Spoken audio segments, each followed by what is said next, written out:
lahat. Good afternoon. My name is Ariel Sabelino. I'm the Executive Director of the Philippine Press Institute and also Head of the Training Operations of the PPI. Also with me is the production team headed by Kier, Ate Bess, Risa, Rog, Priscilla, Sheila, and of course the Seminar Director, Joyce Pañares. Good afternoon, Joyce. Ayun. Bago tayo magsimula, we're so happy to know that you guys have been contributing a lot to the PPA News Commons. In fact, itong month ng September, whose report already submitted to HSF, we called a total number of 437, an increase from the previous month's collection of stories. So while I say that, we're also pleased to announce to you that we have just launched the PPA News Commons 2 days ago, and that it's a platform for you guys, platform for PPI members, most especially, but certainly for journalists outside the capital. And please continue to share your stories, write some more, not only for the industry, but I think for the reading public, most especially kasi sila po yung nakikinabang. And with the little amount that we gave you as in return for your contribution, we hope to see a lot more journalists contributing in the PPA News Commons.net because it's already full blast. Ayun, we're going commercial, and that meaning commercial, ang makikinabang po talaga hindi ang PPI kundi ang mga writers natin. As I said, outside the capital, we're doing the platform. We've done the platform for you guys. So all of us watching us right now, especially yung wala sa meeting room, yung hindi mga fellows natin, Joyce, specifically, please patronize local journalism by the PPA News Commons.net. We said this in the PPA, it's putting all of the community newspapers under one roof.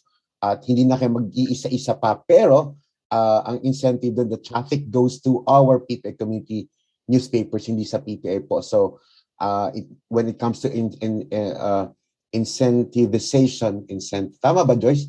Incentivizing it, sa inyo po talaga. Incentivizing it, mapupunta talaga ang platform, ang benepisyo ng platform dun sa ating community newspapers and journalists. You look so beautiful today, Joyce, ha? Parang nakahanda. I was chatting you, Ariel. I said, pardon me because I'm in a Halloween costume. Oo nga, I was about to say, pero it's parang hindi pang Halloween, di ba? More beautiful than the Halloween costume. Yeah. So I have my witch's hat, which I did not wear. I will in a bit. Ayun, later on.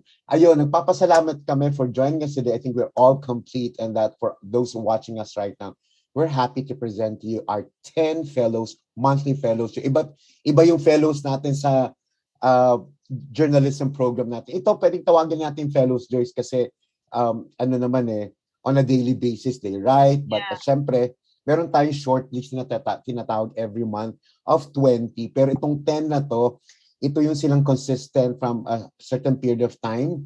From the last season, which was season 3, up to this season 4. And by the way, this is going to be the last season for the year na mag-share tayo ng stories. I-share natin ang stories nyo kasi importanteng marinig at saka ma-share natin dun sa publiko or sa reading public natin. Alright, at this point, Joyce, papakilala natin na miss natin sa Attorney Guts Heineke, resident representative of Hans Adel Foundation.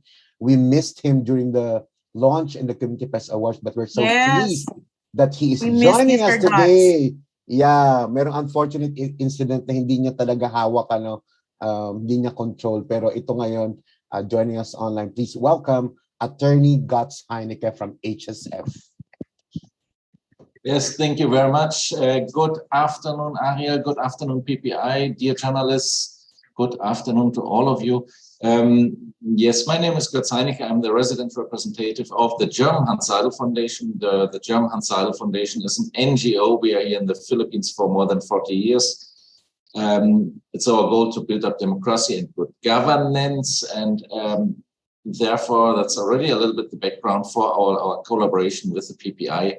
Because in order to inform the people about good governance and democracy and about all what's going on, you need journalists, you need well-trained and well-informed journalists. Having said that, we have started our collaboration with the PPI, I think first time in 2018, then in 2020 it became official, and then COVID happened. So in the beginning, we had in mind, okay, we just do some trainings for journalists, and from one day to another in March 13, 2020, that was not possible anymore. And so we decided in May 2020 together to start with the Chronicles. And honestly, yeah, I received an email from PPI, from Ariel, Götz, we need you now. It's really bad for the journalists. We don't have income. Please, let's do the Chronicle project together. Right. Really. Yeah, I looked at it. I said, yeah, fine, interesting. But honestly, I haven't had in mind how big this can become and how big it is today. It was impossible for me to think so far. So we started, funding a little bit, and I thought, okay, 20 articles every month. Or I think in the beginning we even had 30. Yeah, that's doable. I never thought that we will end up getting 1,000 articles every month, and that the Chronicles will become such a huge platform that you have so many clicks on the platform. I mean, even from my perspective, I'm a German, but I realized this year that I'm getting questions from Germany about our collaboration with the PPI, and especially about the Chronicle series, because they found it through Google. And they emphasized to me, yes, it seems to you that the PPI, the Philippine Press Institute, is the only organization in the Philippines that has contact to the local journalists. So that is a platform and a network for the local journalists. And that's quite impressive. And more impressive, or even more impressive, is the platform that you have created now and that you launched last Monday. I would say for us, that's really a success story. And I never thought that it would become so big and so strong. So congratulations to all of you. Congratulations to PPI. I will say, hey, well done. And you can celebrate Christmas already. But before we start with the Christmas party, let's share some stories and get some backgrounds about the stories behind the stories. For me personally, I'm a foreigner here in your wonderful country. That's as well the occasion to learn something about the reality and how hard it is to make good journalism and to get a story, to get informations. That's a little bit for me. Yeah, it's like the salt in the soup, as we say in German. So thank you very much for all of you to contribute for this, for the Chronicles, to participate in today's meeting, and let's have a good afternoon. Thank you very much. Maraming salamat, Attorney Götz. Alam mo, Joyce, tama yung binanggit ni Attorney Götz, no? There's a little bit of altruism there in the PPI News Commons .net, especially sa project natin na Chronicles, kasi I don't like to use the word paying journalists, 20 journalists every month. But I think we're putting a premium on reportage on local governance and health, because these are the themes for this specific season. And it's Joyce, bagitin natin initiative natin ito when we launch it. It's a humbling experience. Yeah. While we're all proud of it, we take pride in it. It's a humbling experience kasi hindi madali yung pinagdaanan ng PPI, Yes. Yeah. Actually, the Chronicles project is really very timely, and we really thank Hans Seidel Foundation, because tumaya talaga sila dito. They put your money where your mouth is, when it comes to good journalism, so to speak. Because at that time, it was difficult to get news. Journalists themselves were also, under threat of contracting COVID.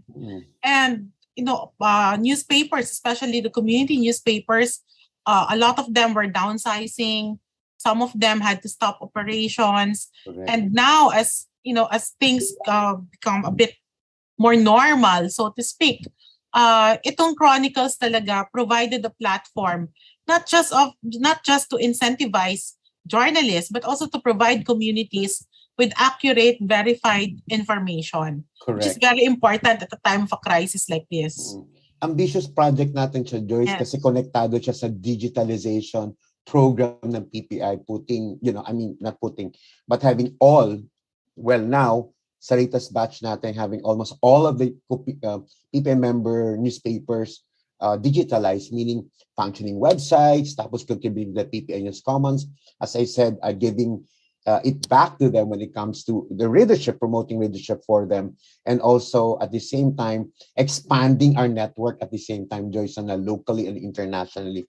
And having said that, we really thank Hans Idle Foundation, and we pray and hope that this project will continue next year.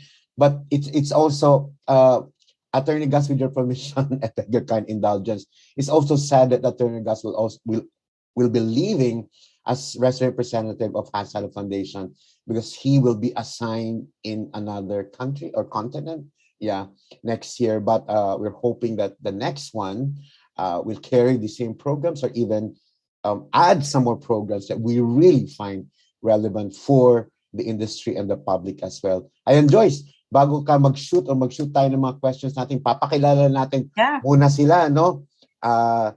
Ito pagbabasehan ko sa PubMat, Joyce, I will call them, then just introduce themselves very quickly and their news outfits, okay?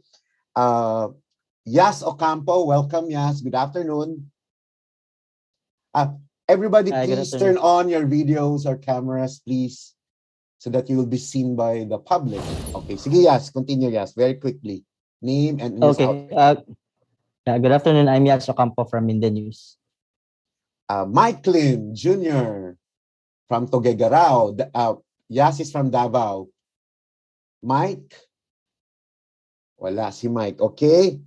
May Sinuway. Si May ba? Can May hear me? Okay, later. Dali Yasa. Dali, are you there? Patricia Laririt. Hi, Pat. Hi, Sir Ariel. Okay, go, please. Hi, everyone. Yeah. Name, please, and news outfit. Palawan, okay? Yeah. I used to be with Palawan News. Used to be with Palawan News pala. Saan ka na ngayon, Pat? With a freelancer, no? Parang ganun. I'm no longer in the media industry. Okay, but Pat here, since yung mga stories niya, under Palawan News yun dati, although she's not anyone connected, but it's just fitting to really have her share some of her stories. Ophelia Empian. Hi, Ophi. Hello po. Hi, Sir Ariel, and hello, everyone. I'm Ophelia Impian from Baguio Midland Courier po. Good afternoon. Chrissy Daog-Daog. Hello po. Good afternoon. My name is Chrissy Daog-Daog from Sunstar Davao po. Sorry, Daw ba? Daog-Daog po, sir. Okay. Sorry. Yeah, that's correct. Okay. Maya Padillo. Hi, good afternoon. I'm Maya Padillo of Edge Davao. Hi, Maya. And regards to our friends sa Edge, Tita Olive and all. Princess Clea Arcelias. Hello, good afternoon po. From Sunstar Pampanga, Princess Clea Arcelias. Yeah, and last but not least, Francis Alan Angelo Iloilo. Yes, good afternoon. Well, and Francis from Daily Guardian sa Iloilo City. There's something wrong with my camera, I think. Okay, sige lang, you fix it later na lang, Franz. Thank you, Franz. Yeah. Ayan, Joyce, umpisa na natin ang kwentuhan. Yeah. Siguro mag-start tayo from the farthest away from PPI headquarters. From Mindanao. Correct. Sino ang taga Mindanao natin dito? Fias. Yeah, from Fias, oo. Okay. And Fias, Maya. can you tell us about the stories that you wrote and your experience in participating dito sa Chronicles Project? Hello, am I audible? Yeah. Okay. Ayun, thank you for the honor of representing my organization, and being able to tell you the process in which we wrote the stories during the COVID-19 pandemic. I'd like to think that it's almost over, but the reality is it's still ongoing. It's still there. Ariel and I would know. Tapos, so where do I begin? I guess the stories I wrote made it to PPI's Chronicles series is they were two stories about different angles on the campaign. So um, so one story was about the both apparently were about Lenny, and the first one was about how students were coping with campaigning while being in school. So we had students actually taking tests while they were campaigning for their candidate. And there's another one, parang sa campaign trail din. It was also about Lenny, and then basically, how do I piece together this explanation? How do I write the stories about the COVID Chronicles? I'm coming from the point of view of somebody who used to cover health and governance. So if it matters, I've always thought that health was one of the most underrated beats in community newspapers. It's always governance, it's always military, it's always police, it's always that. Nobody really covers health full time. And it at a certain point when we were able to do it, when Mindanao Times, my former employer, was able to do it, I focused on what we call the general beat. So it's the health, science, education, and sci-tech. It's the generalist, the everything else beat.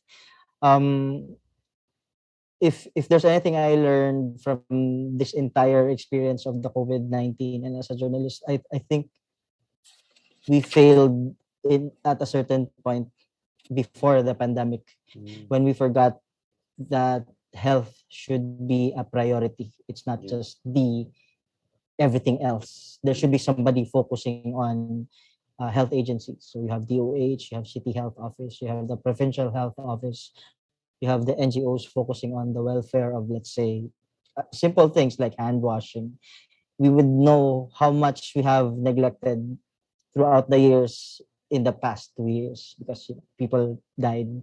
I'm a little embarrassed because my stories were not really about COVID. It was about the campaign in the middle of a COVID pandemic. But I'd like to think that we were all fighting for the same thing.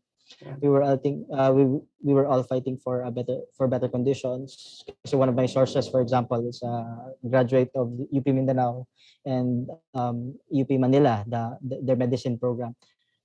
He called for the supporters of Lenny to stop it with the downgrading of the other. Stop focusing on the drone footage or photos in the campaign. This doctor, di ba, ito yung doctor siya in the middle of a pandemic. So he would be the best person to see what was going on in the ground. And for him, that candidate was the best choice. And so he said, stop it with the drone comparisons. What you need to do is you go door to door as community influencers. You have to go and knock and tell them about your candidates. You have to stop it with the drone comparison. So I guess that's my input. I'm not sure if I'm doing this correctly, and this is my first time. But maybe to cap it off, I'm honored to be part of this dialogue. So thank Joyce, diba, thanks, Shaz. Joyce, diba, it must be doubly difficult for them. In the middle of a pandemic, they're also covering the campaigns. Kasi sabi nga ni Yas kanina, indirectly, nagko-cover din siya ng health. No? Yes. Kasi ando naman in the thick of the campaigns, you'll be running after candidates, probably asking them questions about health priorities, diba? So, ramdam ko si Yas dyan, Joyce, diba?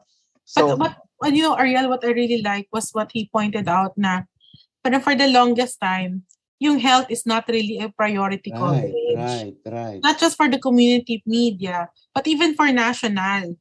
Parang it's something seasonal. The dengue goes up, then we cover health. Yeah. Panahon ng baha, then you cover leptospirosis, di ba? Yeah. Not something like occasional this. lang siya, Yeah, no? occasional. When there's a spike in the data, then you cover health. But now, parang we really have to understand what's happening. You have to have a focus on health stories, ano? And popularize it, no? Yung reportage na yun. Tama ka, yung elections, during the elections, it was really difficult.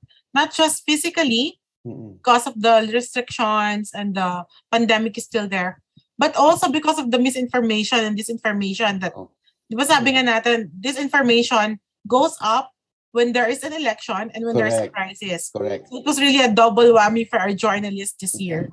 Yeah. Oh, Joyce, and by the way, speaking of health, mental health ng journalists natin, syempre, hindi man natin aminin or hindi man nila aminin, pero syempre nararamdaman natin yung difficulty na yun, di ba? Yes. Tapos, isama mo na yung tinatawag natin na paano ba magre-respond yung mga employers, di ba? Kasi welfare of journalists, di ba, ang dapat yung nasa radar natin.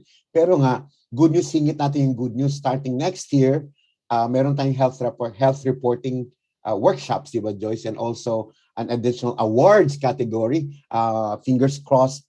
Yes. Yes, in the category, staple of categories ng PPI Awards. Ayun, since tinawag mo na yung si Yas from Davao, si Maya, kasi sabi ko nga kanina, Joyce, ikaw, ramdam mo, ikaw as editors, journalist, yung pag-cover ng in most critical situations, di ba? Gusto kong tanong si Maya, what was her most difficult coverage so far during the pandemic? What story that she covered? I think the most difficult coverage was during the early days of COVID-19. Kasi vaccine was not yet discovered and that time. No one knew the severity of the virus. And we only knew that it was deadly, and that it can end one's life instantly. So no one really knew how to treat it. And fear, actually, I admittedly, fear was consuming me. Even my, not only my family, but even me. The only motivation I had was I need to report and I need to inform the public of what's going around us. I have written a lot of stories about COVID, and all of them, lahat sila memorable. Kasi each of these stories give me different challenges and different experiences. We never faced this situation before, and this pandemic is unimaginable. And its effect was so great that never in our wildest dream that we experienced it. So lesson learned. I think the best lesson that I've learned is we have to value life. No story is more important or bigger than life. But we all need to be resilient. We need to adapt to every situation. And I also realized that being a media practitioner is not only a job, but a vocation, as many people rely on us for the information about what's happening around us. That's it. Ramdam mo ba yung struggle ni Maya, Joyce, and like most of the journalists covering a lot of stories, kasi nag-iba na yung terrain, virtual pressers and all. But then again, they brave the odds, pupunta pa rin sa field, especially that was outside the capital, di ba? Yeah. And during times of calamities, kinakalimutan natin na may threat ng COVID. When there were typhoons that devastated several areas across the country, earthquakes, diba yan yung journalists ang pupunta doon. Pupunta sa evacuation centers to get the stories, regardless of whether, we are fully equipped kasi hindi naman lahat ng office natin kaya bigay ng PPE at that time or ng regular antigen or RT-PCR test. Yeah. So there's also one from Davao, just si May. Si May ba is from, si Chrissy pala. Yeah, si Chrissy from Sunstar Davao. Naalala ko tuloy si Chris Aquino. Chrissy! Hello, sir. Like medyo seryoso na tayo. Kahit quickly lang, Quickly lang, Chrissy. Para makita lang namin. Nasa ano ka ba? Crowded area? Hindi po, nasa indoor. Then dito sa Davao, bawal po kasi yung tanggalin yung It's okay. You're still beautiful as it is with your mask on. Okay, sige, may tanong si Joyce sa'yo, Chrissy. Chrissy, ano yung mga naging pivot ninyo as a newspaper and you as a journalist to, cover better during the pandemic? Diba, with all the changes happening around us. Okay, just to let you know po, ma'am, no, this is actually my first year as a media practitioner. Because before... Pandemic baby pala to. Oo nga pala. That's why I was so shocked when I was invited to be part of this one and has been selected, because I'm still new with what's really inside the media industry. So every words and jargons I have encountered, I need to be extra careful, especially how it's spelled, how it should be presented, because it's very technical, especially if you are covering health issues, health-related news. And then when it comes to also gathering news, it's very challenging because I still need to create my own network. I need to really build rapport to the sources of information, because it's not easy to get their time to have an interview, especially the health sector, because they are very quite reluctant to release the data that we've been asking for, and we really need to go through to their due process for us to gain access to this information. And I think one thing that our editor-in-chief has been teaching us is to be very careful in what we are going to present to the public, because we have this great influence to the public, and we eventually feeding them information, and what we are trying to feed them, they will really look up to us, or they will believe in everything what we are going to say. So if we are going to misquote something or give a misinformation, could be possibly honest mistake, it will also reflect the image of the institution. That's why Sir RJ will always tell us, please be careful, because you are not only giving information to the public, is actually also a type of public service. So whatever information you are going to give to the public, it will help them and decide on what they are going to do, especially if it's when it comes to health information. It should be it should be full of information. At the same time, we should also consider those data. It should be correct, because one single mistake of that data, let's say figures, could create something like another issue. Yeah. Or affect your credibility as a journalist. Yes, sir. Yeah. So let's say instead of reporting like there's a spike of this particular, let's say COVID-19 cases, there's a spike, like it's 6. We let's say we accidentally put 6,000 instead of just 600. So this particular mistake will create like a panic, public panic. Yeah. That why is it that yesterday is just 200 and right now you're saying we have 600 cases, something like that. So it's very important to be keen on the details that we are presenting to the public. And I think the team. Yes, go ahead, sir. Go ahead. Go ahead. And I think what's good with my colleagues is that we have this support system. So if we are not familiar with certain things, they're actually there to support us and to supply us information that, hey, I've created something like an article like this before, so you can make use of this reference. And I thank all my colleagues for helping us to get through this coverage. Yeah. A lot of insights here, Joyce, and especially for our aspiring journalists watching us right now via Facebook live streaming. Ito binabanggit ni Chrissy, mga nitty-gritty na to, Joyce, mga detalye na talaga. Coming from a young journalist like her, na talaga ang dami na natutunan niya, no? So it's just so comforting to know that siya binabanggit niya yung wisdom from her editor, binanggit niya si RJ kanina. Even from her colleagues. Yeah. Na generous enough to share information. Parang for a while, Ariel, yung kultura ng iskupan, Although andun pa rin naman. Yeah, good. Yung parang kailangan lahat tayo naintindihan natin to. Kasi ganun ka-importante yung storya. Hindi siya dapat itago sa ibang journalist.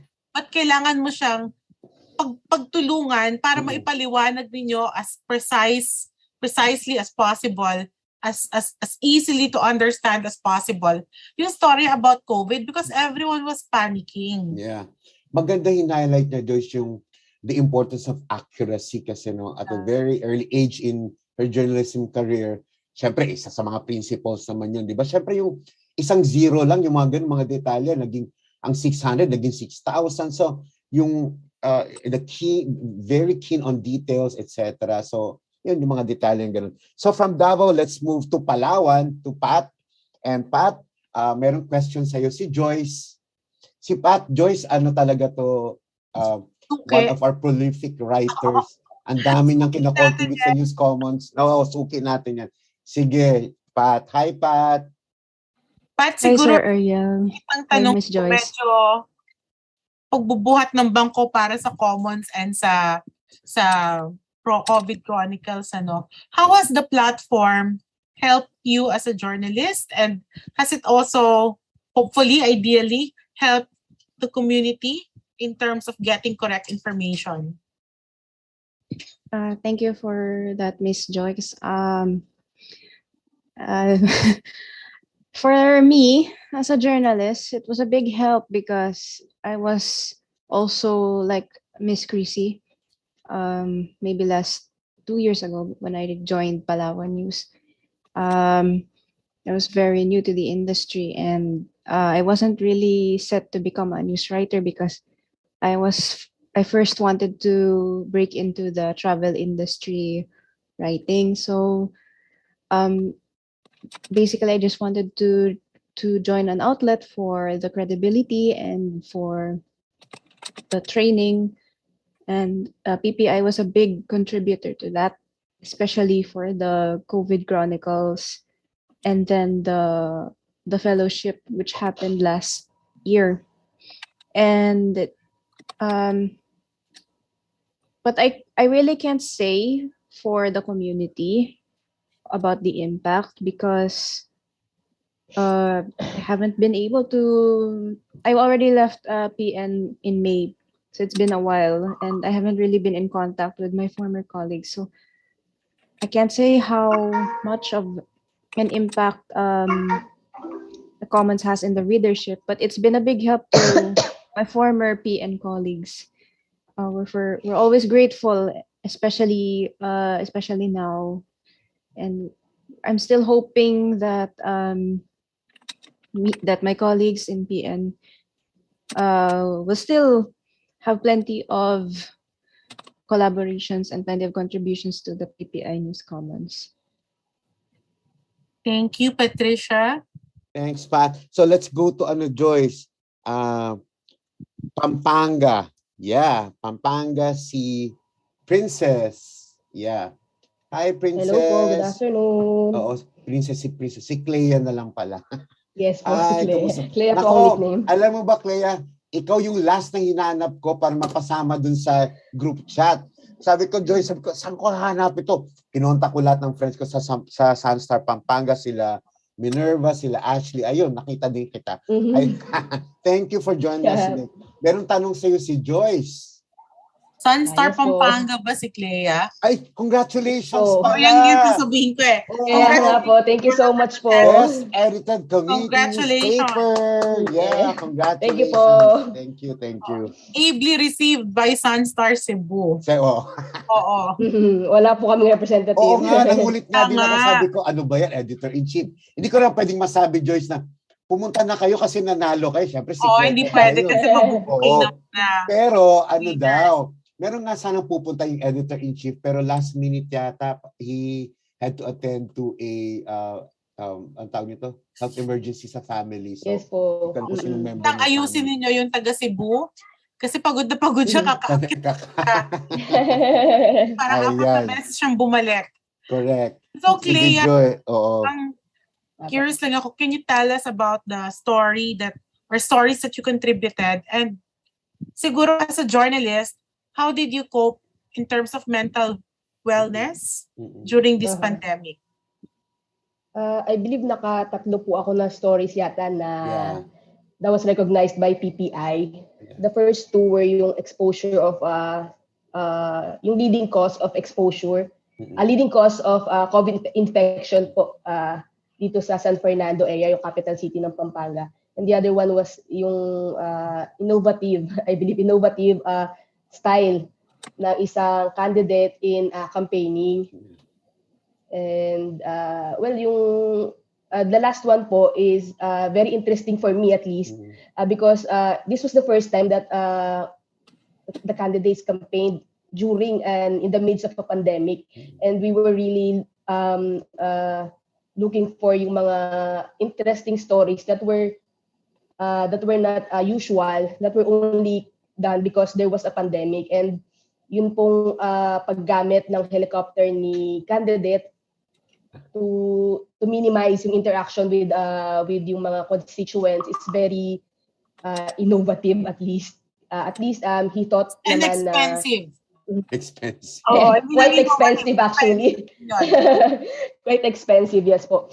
And it was exciting for us din po to see something like that. Especially dito lang yan sa maliit na town po ng Pampanga.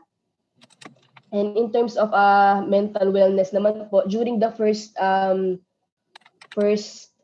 half of the pandemic, yung Sunstar Pampanga po has actually stopped yung print edition din namin.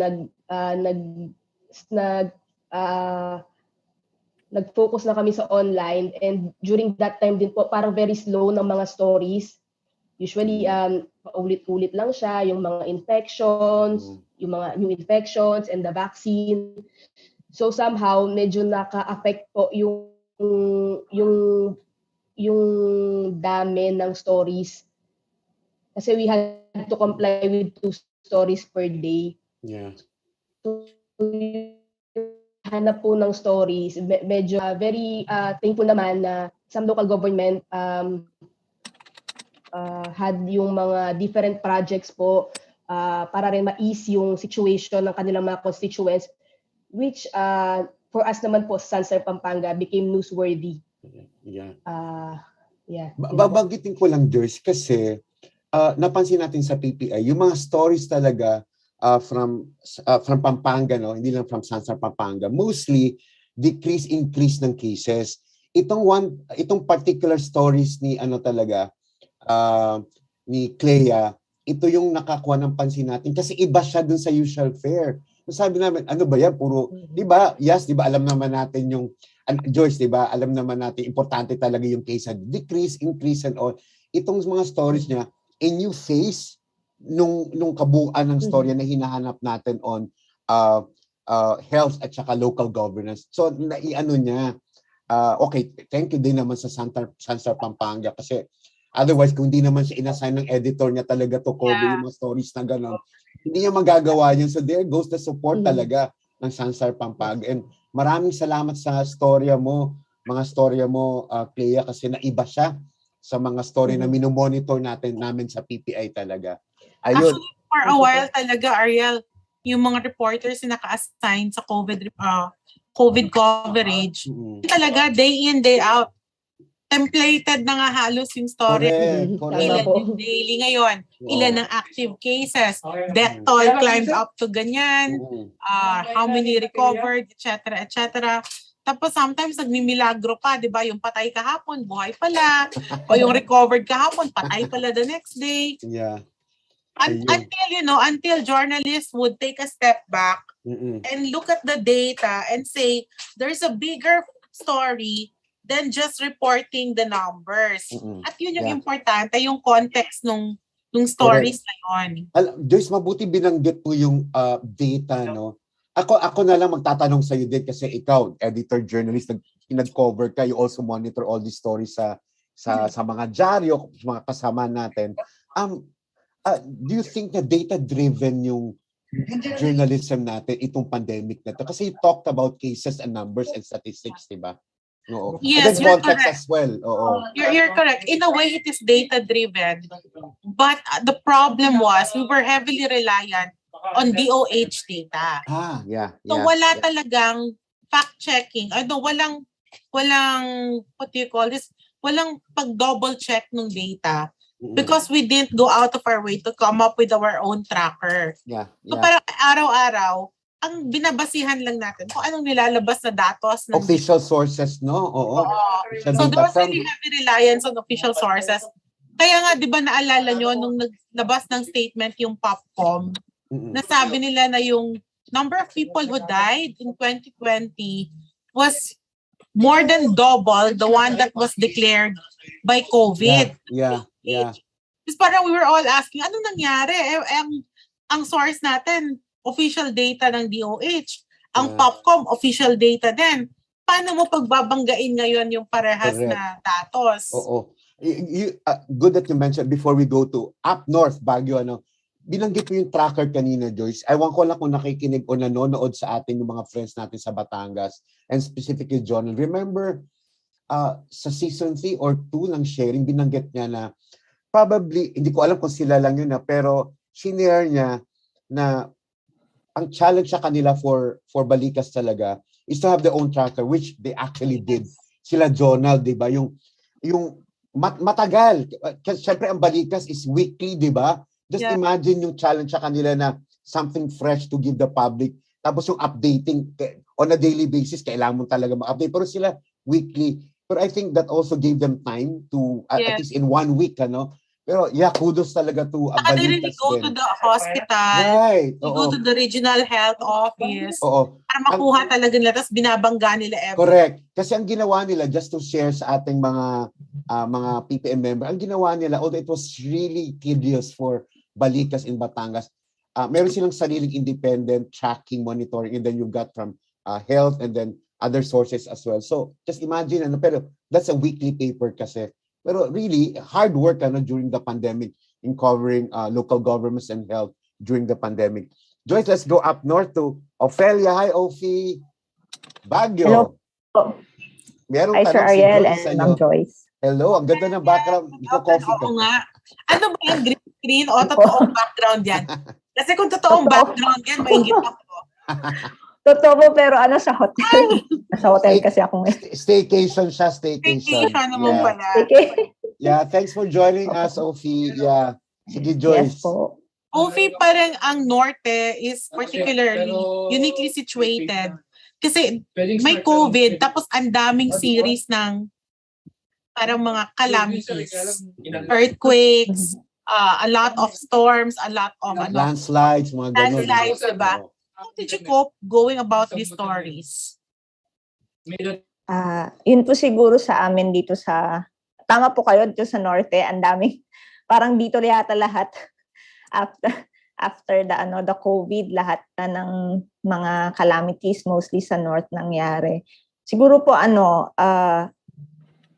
journalist naman po ay always ready kahit anong mangyari, even kahit medyo na medyo na nagulat tayo ng konti sa pandemic, pero dahil bumalik na naman yun sa mga stories like these earthquakes and calamities, parang the usual, alam niyo na po yung the usual, parang yung operation na namin, parang bumalik na naman ulit kami sa dating ginagawa pre-pandemic.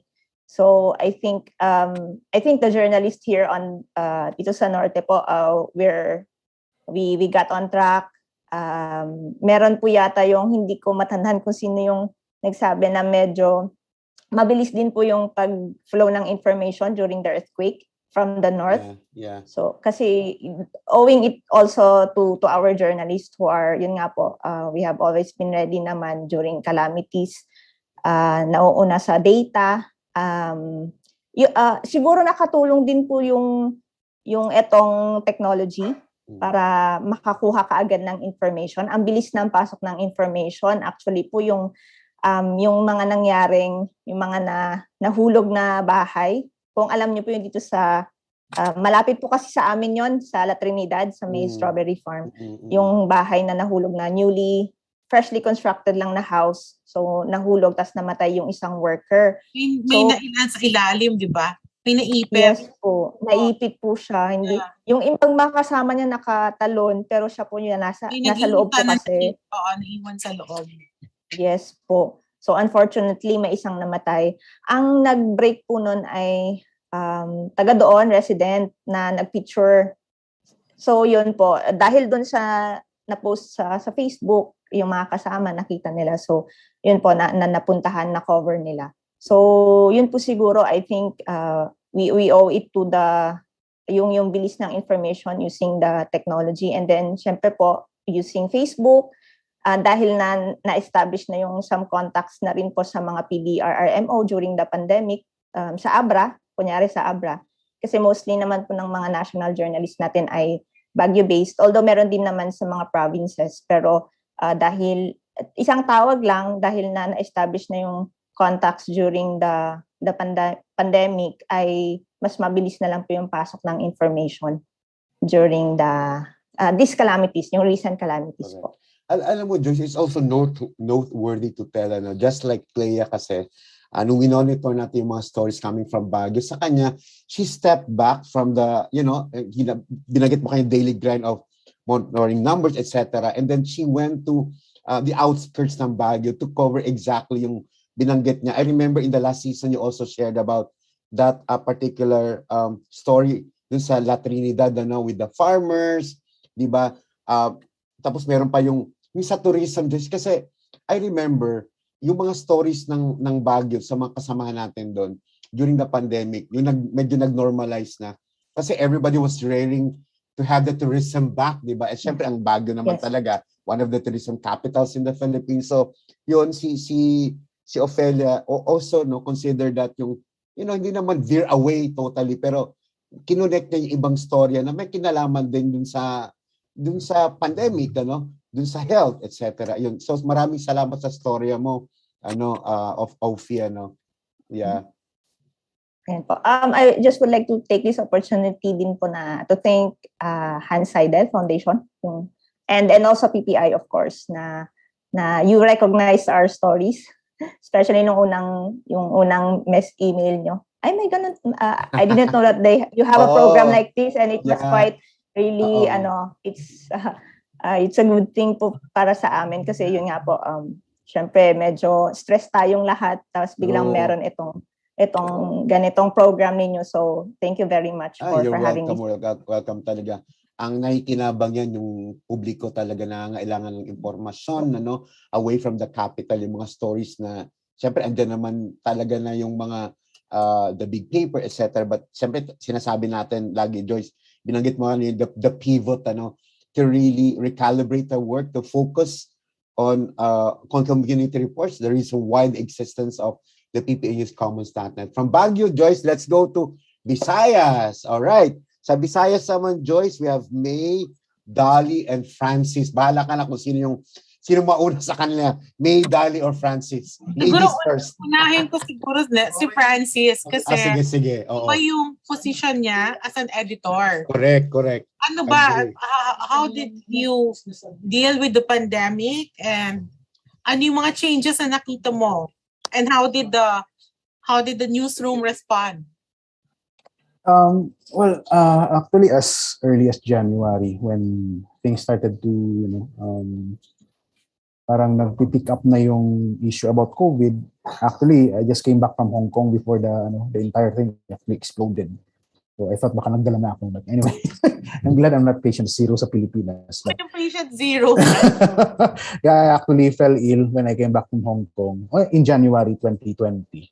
So that's like 3 months before it actually became a crisis sa Pilipinas. But eventually, we just prepared ourselves na if there would be major or serious lockdowns or moves by the government, so we will just have to be very prepared. And eventually, malaki talaga ang tama niya especially sa newsroom.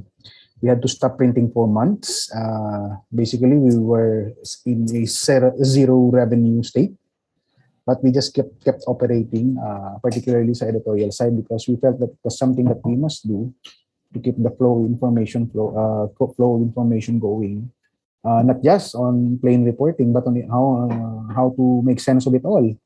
from the point of view of the experts, not just from government, because government at the time, I really felt that it will be controlling the flow of information for whatever purpose, maybe to prevent panic or just to try to take stock of the situation. So, and we learned to harness technology to the hilt. Dati you just use your laptop. Now you have to learn how to write the news in your phone or take pictures and video. So it's already there, but tawag dito, na hyper mode siya yung paggamit ng technology.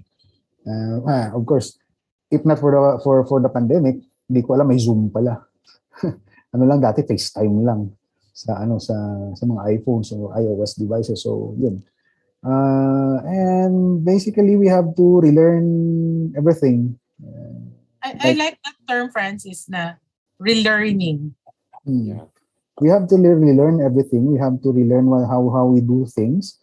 And we have to relearn how to report health, not just as a physical fitness thing, but also as a matter of public policy. Public health, actually. Public health is the key term there. I talk to experts about public health, management, administration, social services, but not at the scale of a pandemic. And when nag-usap kami ulit ng mga experts na yon, di ba, sabi ko sa iyo, Francis, we have a problem with public health. It looks okay, but when major health crises appear like this, we are really up to our necks when it comes to problems. Kahit nasa testing, alam mo, in the earlier stages, we send our samples to Australia for confirmation because the RITM did not have any capacity to do it on their own.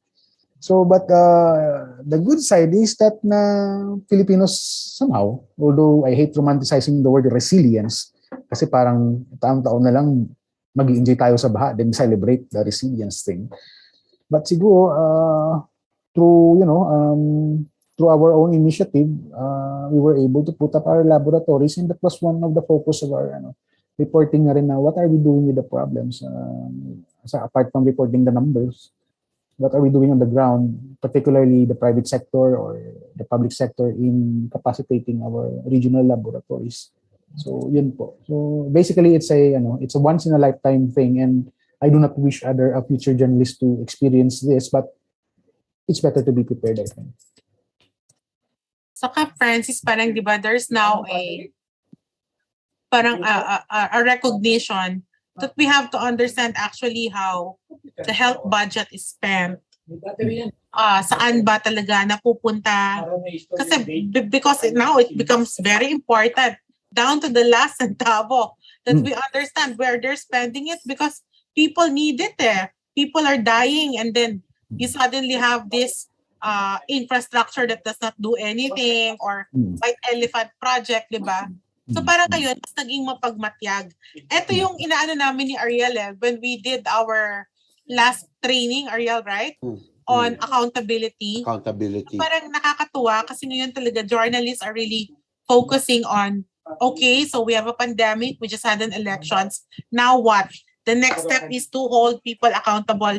How do you spend our money? How do you make sure we have everything that we need for our health requirements? Thank you, Francis.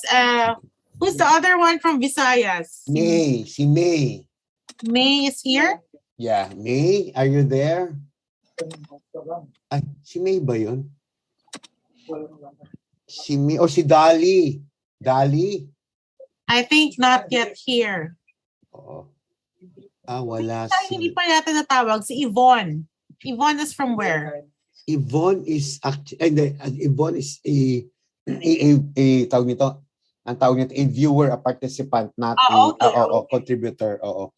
So maybe we can go back to Davao, Mindanao ulit, Joyce. Oo. Si Maya. Hi.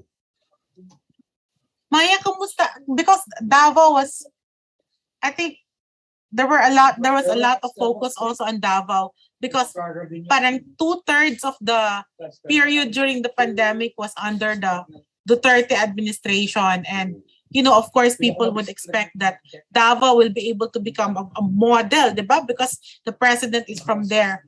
Was there also pressure on the part of the journalists to, seek out those stories that would show this, how Davao was innovating during the time of the pandemic?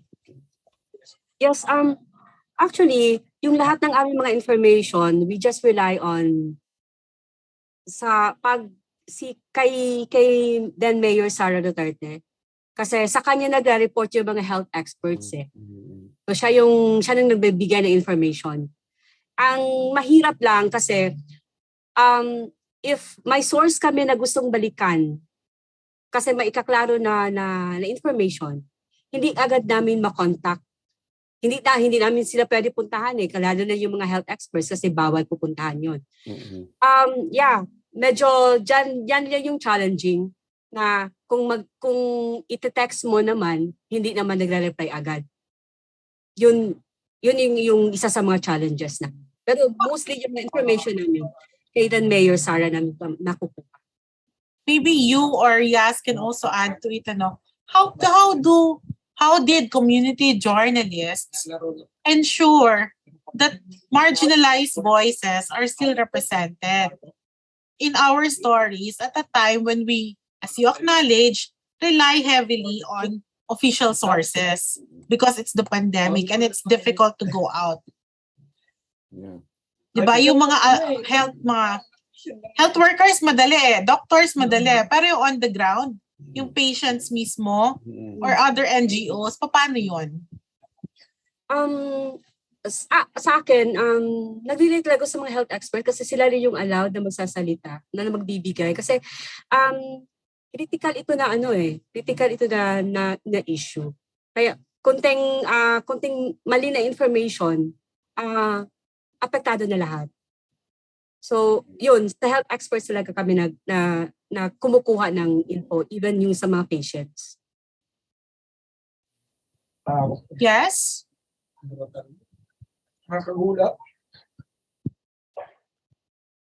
Yes, naka-unmute ka pero medyo hindi ka namin marinig.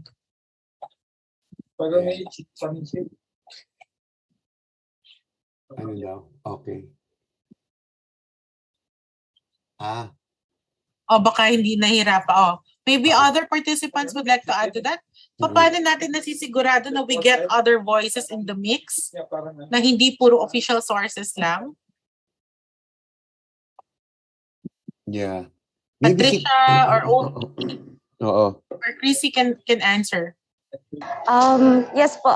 Actually po, sa panahon natin ngayon, though we have this privilege of exhausting the usage of social media, kasi yung iba talaga, yung sinabi nga kanina, yung pinakauna talagang nagbe-breaking news actually yung netizens eh. Tapos pinipick up natin yung media. So for us to gather information from different angle or from different side, I think we ask the consent of those people who are sharing stories to share their stories to the public. And if we can also ask them if it's okay actually to use their story, or if they want, we can actually censor their name or their face so that they will be, at least we would really get their confidence to trust us with their story. Kasi yung COVID cases, ma'am, is it's very nakakatakot to other people na mag-share ng stories, because we have this idea kasi na pag may COVID yung tao, usually nilalayuan natin yun because we don't want to have this also sakit. Correct. So, yung iniisip nila, kahit nga yung sa sa household lang, kapitbahay mo, pag alam nila na may COVID yung kapitbahay mo or ikaw mismo, may chismis na. Maraming marites. So yung iba is very sensitive when it comes to sharing their information or stories kasi nga they don't want to divulge their information. But then again, we always ask them to share it so that alam naman ng ibang tao kung ano ba talaga nangyayari sa mga COVID patients. Gaano ba talaga katotoo na may natatanggap silang tulong from our government, or may pagkukulang ba yung gobyerno para naman ma-raise natin yung concern at mabigyang action po. Yan lang po. Yeah. May I add also, ma'am? Yeah, sure, Maya, go. Go ahead. Yes, dito din sa amin kasi ano din kami dito sa misinformation. Lalo na yung sa social media. Kailangan naming if this is para hindi namin ma-misinform yung community or yung mga taga Davao, yung Davaoenos. Yun ang ano namin ngayon yung misinformation, yung maling information na sinishare sa social media kasi dito mostly yung mga tao nakadepende na nakalelay na sa social media, lalo na pagdating sa COVID na mga information. Joyce, bago ko pala makalimutan, can we just go back to Visayas, kina Francis? Kasi when we monitor the stories, the focus on the other hand was on health. Pandemic agad-agad Merong silang kinover na mga stories. They reported stories, outbreaks on cholera, gastro, and dengue. So di ba, at least hindi nakafocus doon sa COVID-19 lang, pero na-cover nila yung other health issues Kasi Francis, I remember sa isang story ang sabi doon, the first in Iloilo will be the first in the province to have what was that term again? Yung ASF. Yung measures to combat parang ganun. Can you tell us something about it? Well, nabigla nga kami dun. Well, let's start with the acute gastroenteritis and cholera outbreaks. Nabigla kami dun It took us by surprise. So, kahit isang case lang or dalawang cases pa lang ang na-detect, they declared an outbreak because there's a protocol on that. Because it's waterborne. So, we suspected that there must be something wrong with the water distribution system or doon sa mga water refillers namin, which really are in hundreds, if not thousands around the city. So that yun, medyo pa din yun na it shook us because we have the COVID pandemic, then we have itong gastroenteritis and cholera, which is very something you don't expect from a highly urbanized city. Well, we do have problems with our water distribution system. It's still up for modernization because ang water system namin dito was way back in the American occupation period pa. That's in the early 1900s. Some of the pipeline. So ngayon lang talaga ina-upgrade pati yung supply, which is also critical because if you have poor supply, you cannot expect potable water system. Then nadagdag pa yung dengue, which alam naman natin, as we have reported before, dengue has this tendency to surge every 3 years.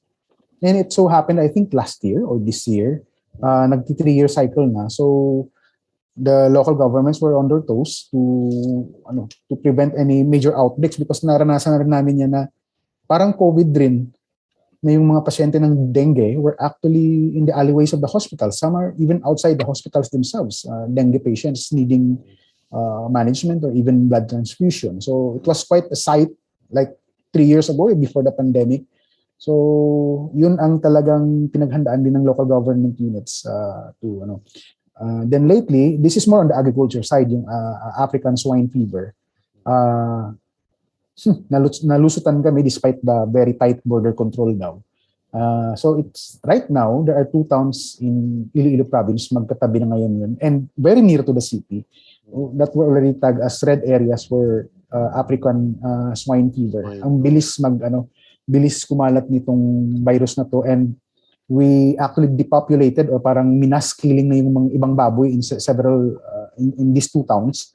And even my brother who works for the Department of Agriculture said they're losing sleep because they keep on monitoring and looking for suspected cases. Kasi the only solution really is depopulation, just to parang euthanasia mo na lang yung mga baboy para hindi na kumalat. And the fear is that Iloilo, around, or I don't know, Iloilo or it was San Visayas, if I'm not mistaken, is the 4th largest hog producer and at the same time net exporter of pork products. So yung kinakatakot namin na okay lang siguro yung mga big hog raisers, pero yung mga backyard raisers are the ones in jitters right now na baka maapektuhan yung kanilang kabuhayan sa ASF. So the reporting was not just about the spread of this virus hogs, but the effect, the economic effect, potential economic effect on the hog raisers and even the regional economy.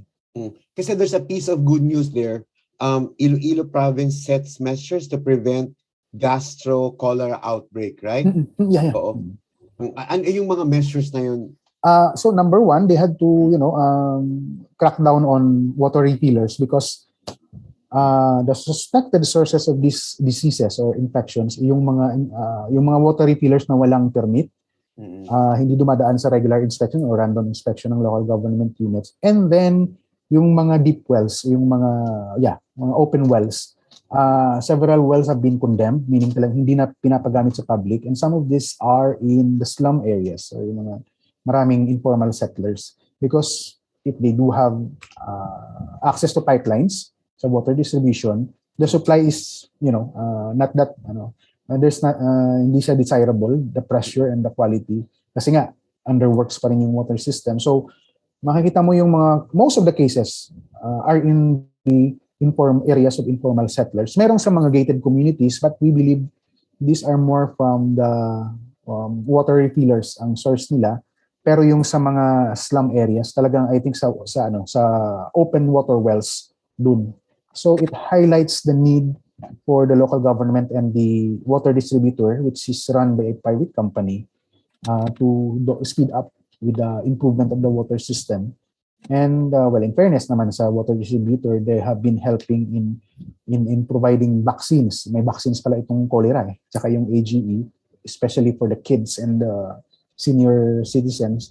And at the same time, tumutulong din silang mag-inspect ng mga wells and mga water refillers and providing technical help to improve their water quality or their technology. So again, water, it's all around us. We take it for granted, but when it goes bad, it sends shivers down our spine. Kasi nga, I think mas mabilis ang cholerang makamatay kaysa sa COVID minsan buti na lang naagapan at alert naman sila. They did not dilly-dally in declaring the outbreak and even putting the city is actually under a state of calamity because of acute gastroenteritis and cholera outbreaks.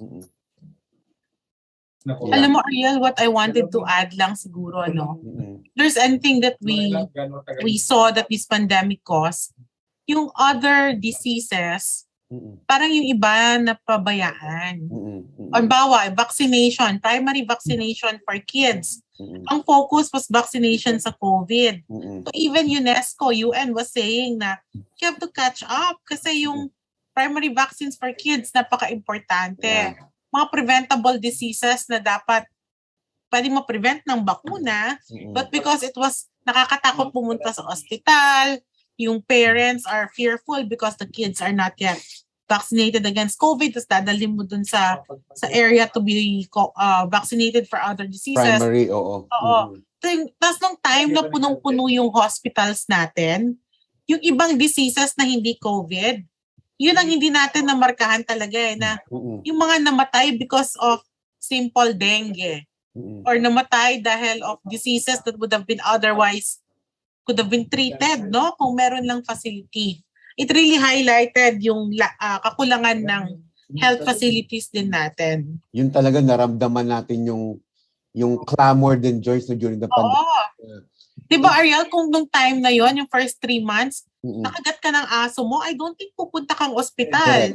Tsaka yung anxiety mo, ang taas ng level of anxiety mo na pakiramdam mo meron kang sakit pero in fact wala ka naman talaga sakit physically, pero that's how affected all of us. Or yung ano yung tawag dun sa ubo na na-trigger ng allergic reaction lang ubo? Parang 'di ba pag umubo ka lang ng konti, tingin sa'yo deadly. Meron ka ng All right, we're down to our last part of the sharing. Ito yung part na nagbibigay na sila ng lessons addressing our viewers, especially aspiring journalists natin. Tsaka also encouraging journalists to write some more, be part of our growing community in the ppnewscommons.net. Hindi lang yun, palawakin pa yung ating narratives, journalistic narratives, kasi in the face of infodemic na well, sadly, yun yung kumakain, no? Kumakain ng ating espasyo in doing good journalism. Tanungin na natin sila ano yung mga, hindi naman farewell, Joyce. Mga parting shots nila. O, ikaw na, Joyce. Siguro we'll start from Luzon naman ngayon. Atin ng mga taga Baguio. Pababa. Ophelia, Ophie. Sige Lessons po. learned to future journalists. Lessons learned during the coverage po. Siguro sa akin dahil yung stories ko pala na mostly na stories po na nakapasok sa program ay yung on education. Correct. May coverage on DepEd. So we saw the need during the pandemic, we saw the need for the improvement of technology in teaching. And of course, the struggles of our teachers to improvise ways to reach out to their students while also experiencing challenges in their own families. So I think in the same way, ganon din po sa mga journalists na nakita din natin yung struggle, how to improvise ways to get the news. So of course, technology po yung number one, mga different kinds of applications para nagamitin like Zoom and all. In order to improvise talaga para tuloy pa rin po yung trabaho kahit na may pandemic na nangyayari. So ganun siguro sa mga aspiring journalists. Siyempre, as you continue naman on your journey as a journalist, you will learn how to improvise and you will learn how to be creative. Learn the ropes in the process. Learning the ropes. Tas, yun nga po yung ano bang gagawin mo pag hindi magsasalita yung official source, sino kayang pwedeng kulitin. Yeah. And then, of course, yun nga po important din yung bridging your linkages, yung nasabi ni Miss Chrissy. Okay, learning how to linkage para po easier ang communication with your sources. And yun, just keep an open communication with them. Of course, minsan may ma-antagonize ka talaga na sources, pero but as long as you're doing your job well, and then of course accuracy, we have to always keep in mind to be accurate. Sana wag tayong nagmamadali kahit na we're on the age of instant, diba? Kahit mga news publication natin. Ako honestly hindi ako pang breaking news na type of writer. Mabagal ako magsulat, magproseso, lalong-lalo na talaga pong pang long form nasanay, Opo, long form. Nasanay din po ako sa weekly, so medyo mabagal talaga. Teachers. Unlike yung mga kasama ko sa Midland Courier na nanggaling sila sa daily, sina Ate Jane, sina Kuya Harley, galing sila sa Sunstar, so daily. And then they went to weekly. Ako talaga, weekly talaga from Baguio Chronicle to Baguio Midland Through and Courier. through. Oo. Opo. So kaya talagang minsan napapagalitan ako kasi medyo, saan yung sense of urgency mo? Yung story. So siguro po yun din yung personally kailangan kong i-develop sa sarili ko, how to do it. Lalong-lalo na kung mag-shift talaga kami towards, ayan nga po, digitalization. Opo, nagiging digitalized. So, kailangan din naman ng breaking news, mga ganun. So, yun po siguro sa akin. Thank you so much for this opportunity. You know, Joyce, let's admit it, unprecedented talaga na we learned a lot of lessons during the pandemic. Ako, aramdam ko yan personally, not just about work, about life in general, di ba? Yeah. Yung ito namang sinishare ng ating mga kasama sa industriya, this is sharing about their lives during the pandemic. It's not just about work, di ba?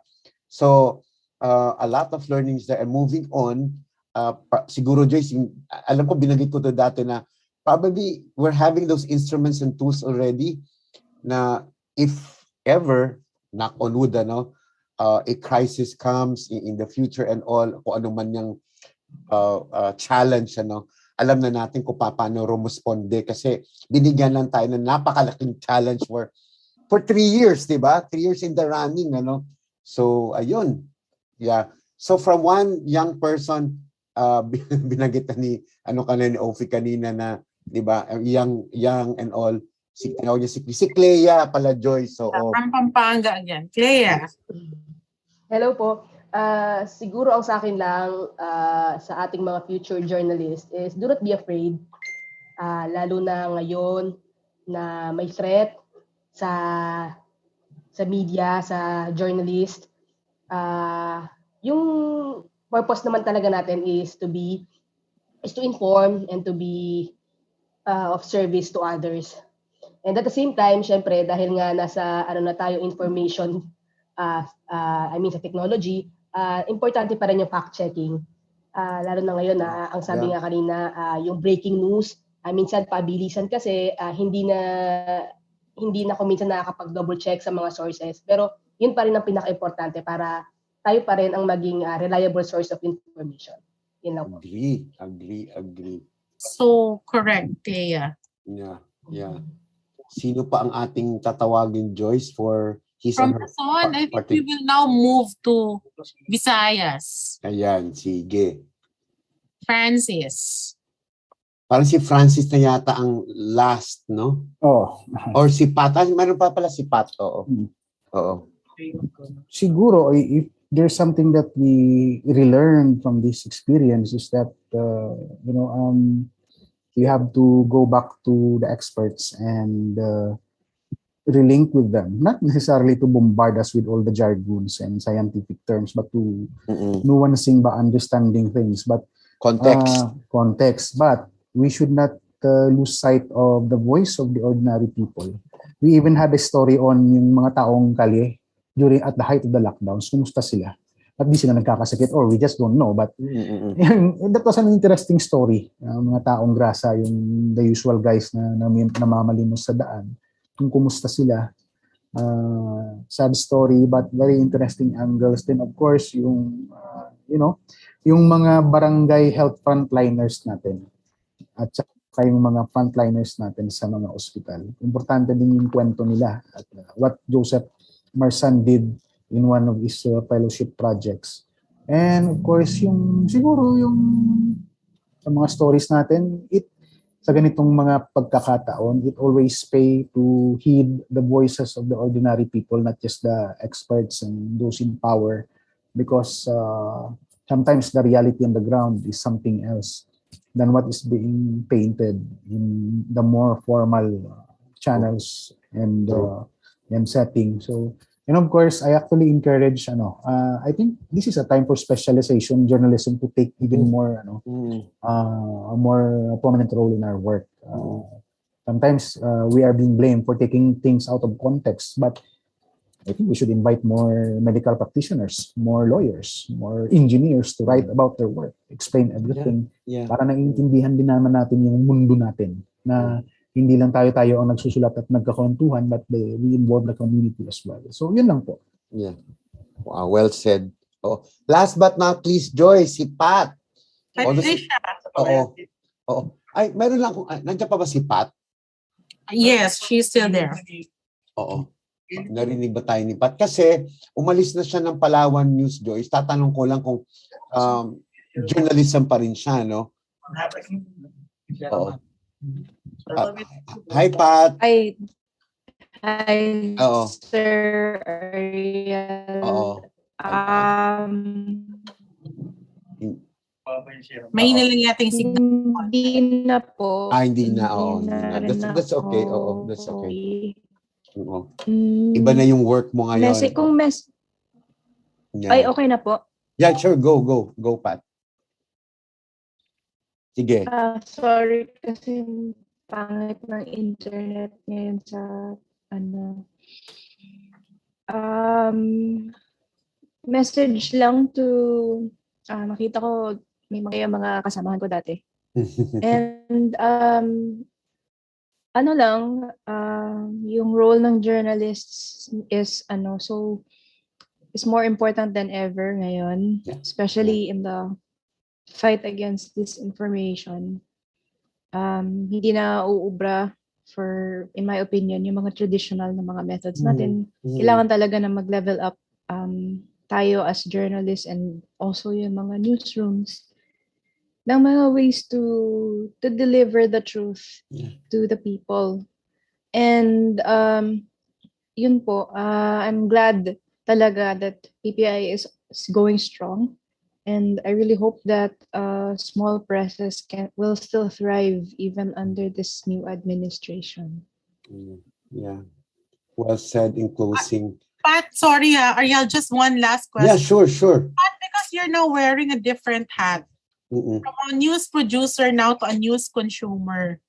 May nag-iba ba sa punto de vista mo and how you assess what we do as journalists now that you're out of the industry? May nakita ka ba na dapat pala as a news consumer, ito yung gusto ko na hindi ginagawa ng media ngayon? Yeah. Definitely po. Nakita ko talaga yung mga flaws na act ng flaws ko as a journalist din, looking back.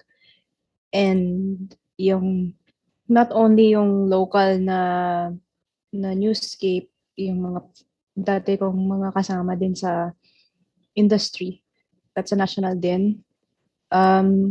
It was really a big failure na umiral pa rin yung disinformation and parang mas nagfo-focus pa rin sa mga irrelevant na mga bagay, mga irrelevant na news.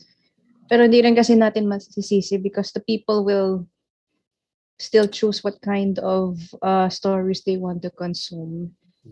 And I think that there's also a lot of pressure to para makahakot ng engagement and ng sales, sustaining also yung livelihood ng mga journalists. I don't have any recommendations or any advice on how it will improve, but I still think that we still have especially in the local news sphere, I think we still have a long way to go, and I don't think that there was any forward or backward movement, but I think that there's just still so much, there's still a long way to go. It's still not getting to where it's supposed to be. Ayun. On that note, that's a challenge posed to all of us. Correct. I was supposed to say na parang there's a sad note to it. Sad tone pala. Doon sa tone. Yes, but as you said, it's a challenge. Ano? Tama din naman talaga yun. Should all rise to the occasion. Yeah, on that note, Joyce, lagi natin sinasabi, these are interesting times to do journalism, but these are also good times to be inspired and motivated to do journalism and to do more in the service of our communities that we serve, di ba, yung reading public natin. Joyce, nagpapasalamat tayo sa lahat ng ating, hindi lang sila ngayon, itong contributors natin for the finale of the sharing season 4, pero sa lahat na nag-contribute sa atin na ilan na ba kung if we took stock of it, anyway, magkakaroon tayo ng inventory at the end of the year. Last year's like close to 3,000 stories back here, if I'm not mistaken, for the whole year in the PPA News Commons natin. Baka more pa, Joyce, itong year na to. But it's a good note. It's not just about, stuffing all stories in there, but I think significance sa mga stories na yon sa ating stakeholders, more importantly, yung naghahanap ng makabuluhang narratives or storytelling, Joyce, away from, the usual fare. And we're talking about all these stories during the pandemic, and which I think the PPA News Commons highlighted specifically to serve its purpose. Yeah, Joyce, your parting shots for the season finale. Ayun. As Ariel said, we really thank all of our participants. Please continue sending your stories to PPI, regardless of whether it's through the News Commons or through next year's Chronicle project. We are continuing with the project. Thank you to Hans Seidel Foundation for always believing that, good journalism is worth investing in, is worth supporting. And, the PPI's loss will be another country's gain when Guts is already but we will miss him for sure. Yeah, there's going to be a send-off pa, di ba? Let's have lunch with him before he leaves the country. Yeah. Maraming salamat po talaga. Oo. Saludo po kami sa iyo lahat at buhay po ang malayang Pilipinong mamamahayag. Until next time, everyone, thanks for joining us today. And for those watching us live via Facebook, I hope you learn a lot from our journalists. Please support local journalism Bye, everyone. Thank Bye, you. everyone. Thank Bye. Thank you. Thank you. Thank you. Oy, write some more pa, ha? Naka-live stream pa ba tayo? Kasi gusto ko Mag-wear magsuot ka na ng lang. hat ko eh. Go! Wear your hat. Oo.